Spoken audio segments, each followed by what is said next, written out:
Tragic loss in the Julian Alps. Two Austrian climbers perish near summit by Satori News.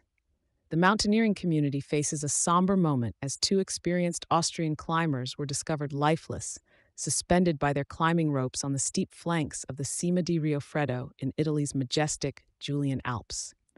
The Friuli Venezia Giulia Mountain Rescue Service confirmed the heartbreaking news on Thursday, noting the climbers' identities as Alpine rescuers from Villach, a city in southern Austria noted for its proximity to the border regions of Slovenia and Italy.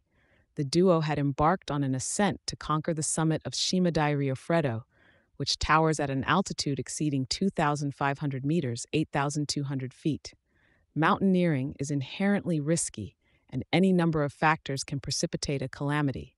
Unfortunately, for the two Austrians, their climb ended in tragedy when they either made a critical error or were the victims of a sudden and violent rockslide. Concerns for their safety arose when they went missing on Wednesday, prompting family members to tireless attempts to contact them via phone, only to be met with silence.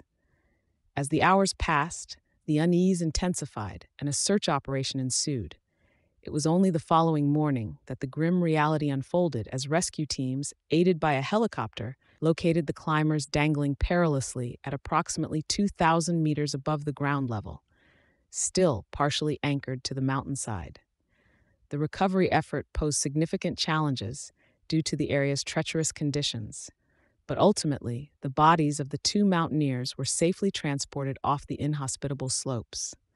This incident is a stark reminder of the inherent dangers faced by climbers, vividly underscored by recent events within the region that have claimed the lives of outdoor enthusiasts. Just this past June, the Italian Alps bore witness to the tragic deaths of a professional skier and his partner, and prior to that, two Italian hikers succumbed to a deadly avalanche in the area. As the climbing community reels from this tragedy, questions about safety protocols and risk management in high-altitude climbing loom large. Furthermore, this event once again calls attention to the need for continued and renewed respect for nature's formidable power. The loss of these mountaineers, who dedicated themselves to the preservation of others' lives, is deeply felt both near and far. Thank you for choosing Satori News.